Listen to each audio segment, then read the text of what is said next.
मैं सब्जी या फल बेचने वालों की हाजिर जवाबी पे भी बड़ा मुग्ध होता हूँ। वो आलू बेच रहा था, नहीं आलू बड़े छोटे, इंजेक्शन लगा दूँ। तरबूज लेने गए जमशेद भाई, तो तरबूज लेने गए तो इन्होंने कहा अच्छा तरबूज वाले पे तो खैर अलग से बात हो सकती है, वो भी अपने प्रोडक्ट का नाम नहीं ले रहा, क्वालिटी बताता है, लाल है ना। आप समझो क्या है, दिख ही रहा है ना। इस तरह से वो आप देखें ना, ये मुझे अच्छा लगता है हर कार्य वालों का कि वो जो एक अतिरिक्त दोहराव, कम्युनिकेशन में रिपीटिशन होना नहीं चाहिए ना। प्रोडक्ट तो सबको दिख रहा है क्या है, तो मैं फीचर्स बताता हूँ, है ना। तो वो हमारे यहाँ रहा है कि अभी उस पर अपन आएंगे। बट तरबूज लेने गए जमशेद, तो इन्होंने कहा कि तरबूज आपके लाल हैं और मिठास विठास का क्या सीन है, मतलब बताओ ज़रा। बोले लाल तो हैं, मैं काट के दिखा देता हूँ, और मिठास तो भाई भाई में नहीं आजकल।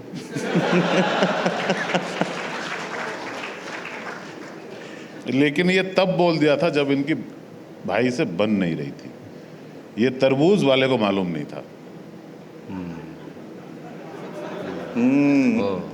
लग गई थी। हाँ, इसलिए लगी थी। पर तरबूज वाला एक इकलौता इस तरह की चीज़ है, जैसे आप आम बेच रहे हैं, आप देखें नींबू है, लोग छू करके देख लेते हैं कि यार ये कैसा है ना, ठोक के ना, बहुत तरह के अलग अलग वो हैं। लेकिन तरबूज एक उसी के कंधों पे ये आर्टिस्ट वाली जिम्मेदारी गुजरी है कि उसको काट के दिखाना है अपना प्रोडक्ट। उसको बोला कैसा है तेरा, काट के दिखाता हूँ। कटवाए बिना कई बार होता ही नहीं, काट के दिखाता हूँ।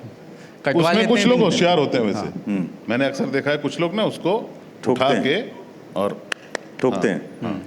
और तो मैंने सोचा कि दिस इज एन आर्ट, इसको सीखना चाहिए कि एग्जैक्टली क्या होता है। तो मैं एक दोस्त के साथ गया, मैंने कहा यार तू चुन, तू बड़ा अच्छा चुनता है। तो उसने बजाया, फिर बोला देखो ये ना इस पे ये हॉलो नहीं, धम की आवाज़ नहीं आनी चाहिए, तो ये वाला जो है ये लाल है और सही है। उसको काटा तो नहीं था। खांचा भी साउंड से पता लगाते हैं। इनफैक्ट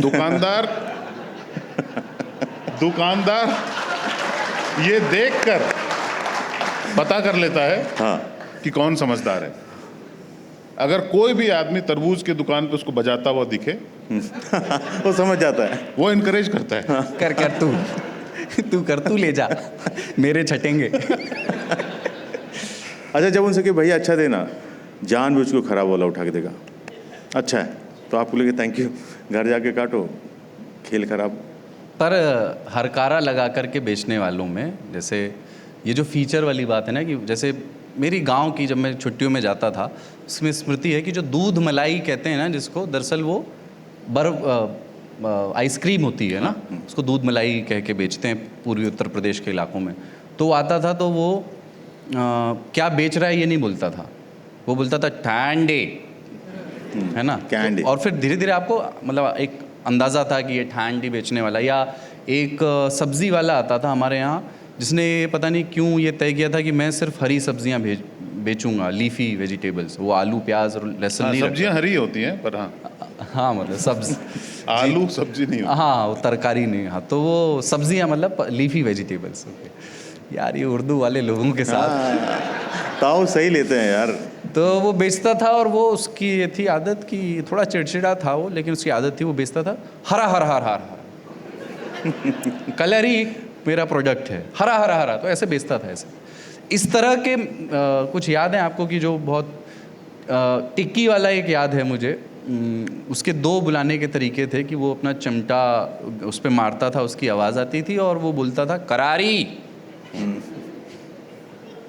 क्वालिटी, हाँ क्वालिटी बता रहे हैं। हाँ मतलब वो रिडंडेंस है ना, आप बोलोगे कि मैंने ये बजा दिया, बोल दिया कि मैं तो अब क्या हो गया, मैं उलझ गया हूँ। मेरे आसपास बहुत सारे सड़क किनारे जो फल बेचने वाले होते हैं ना, उसकी कहानी याद आ गई। भारत में एक नया वर्ग है जो ऊंची ऊंची इमारतों में रहता है, लिफ्ट से ऊपर चढ़ता है, और गाड़ी है और एसी है, और आम तो इसी मौसम में आते हैं, तो कर किया कुछ नहीं जा सकता है, तो वो उतरते नहीं हैं।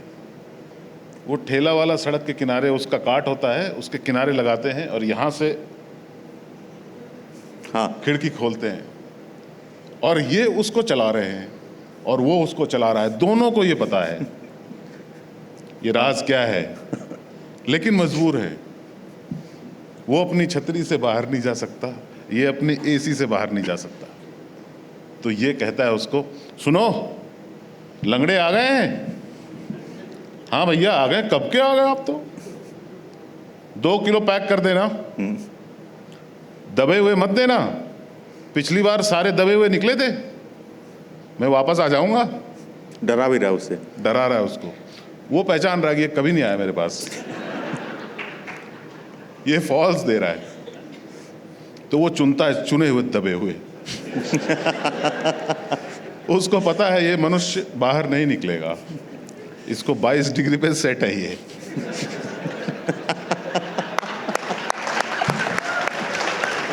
बढ़िया। तो वो बिल्कुल दबे हुए बांध कर देता है। वो अपना शीशा ऑन करता है। पैसे का, बाय द वे, पैसे का हिसाब किताब भी ऐसे होता है। ये कहता है कि निकालो अपना पेटीएम या जो भी यूपीआई का है, तो दूर से ही दे देता है। वो उसके मोबाइल में बच जाता है, हो जाता है। इतना ही ट्रांजैक्शन होता है। एक ट्रांसपेरेंट पॉलिथीन में, बैग में इसको आम मिल गए हैं 2 किलो। ये चेक नहीं कर सकता वहाँ पे, क्योंकि आदत से मजबूर है। तो सीट पे रख देगा। हाँ, बिजनेस इज डन, मैं अब घर जा रहा हूँ। वो घर जाता है, अपने घर में उसको रखता है, कहता है कि आज मैंने चेक करके लिए। मैंने उसे पहले ही बोल दिया है कि दबे हुए दोगे तो मैं वापस लौटाने आ जाऊंगा। और फिर थोड़ी देर के बाद उसको खोलता है, उसमें सब दबे हुए हैं। उसके पास ऑप्शन है नीचे जाने का, कि वो जाए, गाड़ी उठाए, फिर जाए और जिससे लिया है उसको वापस करे। पर वो 22 डिग्री में सेट है। तो उसको अपने एसी में 22 दिख रहा है, और उसको ये पता है कि ये सैक्रिफाइस इज वर्थ इट। और रात के 8 भी बज चुके हैं, अब कहाँ जाएगा वो?